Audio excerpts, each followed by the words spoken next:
Om Shanti. Om Namo Bhagavate Vasudevaya.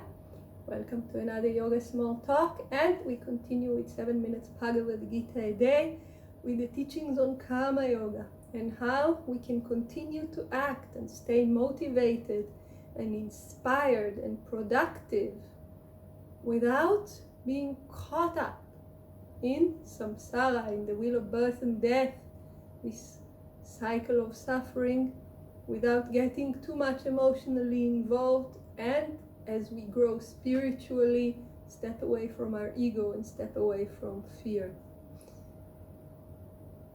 Chapter 2, verse 49. Far lower than the yoga of wisdom is action, O Arjuna. Seek thou refuge in wisdom. Wretched are they whose motive is the fruit. Now this verse has been a source of many mistakes. It's like saying, he's saying Karma Yoga is completely not good. I should only take Jnana Yoga because far lower than the yoga of wisdom is action. And we say Karma Yoga is the yoga of action.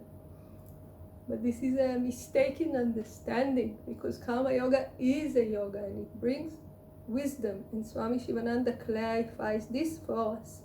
Action done with evenness of mind is yoga of wisdom.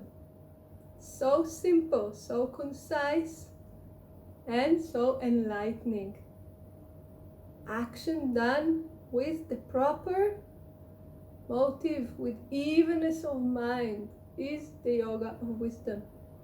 The Jnana Yogi is not necessarily inactive. Yes, to some, the Guru will send them to sit in a cave and meditate the whole day, but meditation itself is action. It's an action of the mind. But you can also get a lot of wisdom by acting. But, as we saw in verse 48, evenness of mind is called yoga. So if we want to practice this yoga of action, we need to practice evenness of mind. And as for the second part, wretched are they whose motive is the fruit, we said before, this refers to selfish desires. If we want to have a good result, have a good fruit for our action, for the well-being of everybody, we are still very well within the yoga of action, within Karma Yoga, and we're actually doing our bound duties. So, action performed by one who expects fruit for his actions, and as we said, this is selfish fruit, is far inferior to the yoga of wisdom, wherein the seeker does not seek fruits, because the former leads to bondage and the cause of birth and death. And there is a reference here to chapter 8. In general, those teachings repeat again and again and again because they are very central to our ability to make this world a better place to live in and to fulfilling the divine wish for all of us. And this actually can take us to what is the real practical aspect of Karma Yoga, because we say, okay, so I do not do it for my selfish action. Understood. I do it for the well-being of everybody, but sometimes this everybody, they can be nasty to me and everything, so why am I doing that? Or, why should I be doing this or not that for the well-being of everybody? And a lot of questions that come from our ego naturally crop up.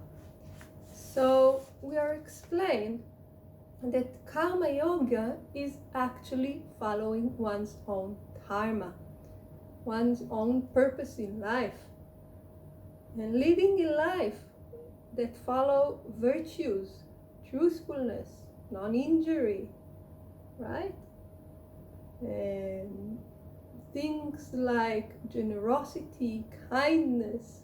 We grow in virtues without being attached to the result of the action, meaning not having emotional entanglement with what people will think of me, but rather doing it for the well-being of all.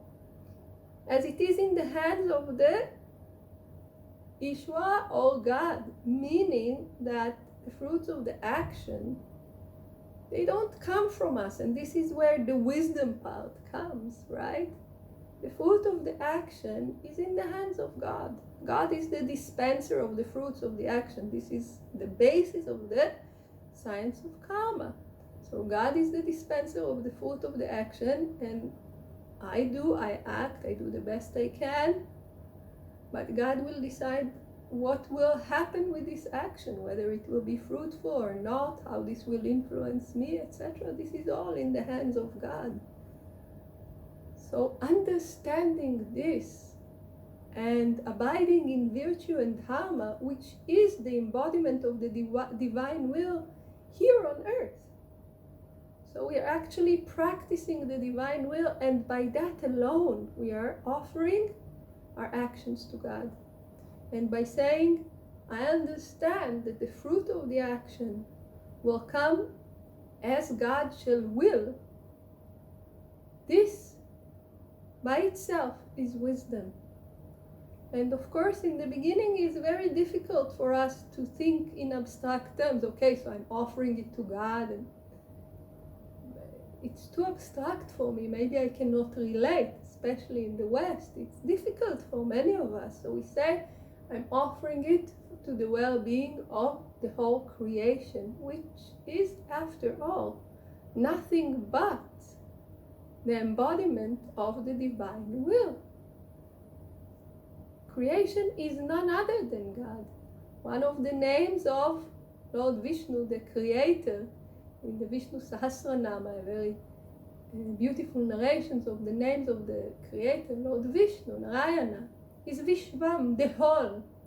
So when I'm serving, when I'm doing something serving creation, I'm serving none other than God.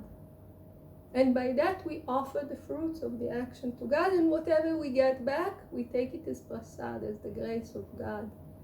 And this is the wisdom of karma yoga. This is where karma and wisdom meet. And this is how we grow, understanding it more and more and more and more, and living in this light more and more and more and more. So this is the teaching.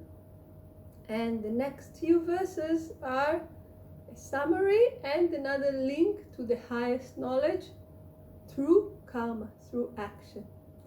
Please join for the next talk to learn all about that. Om Shanti.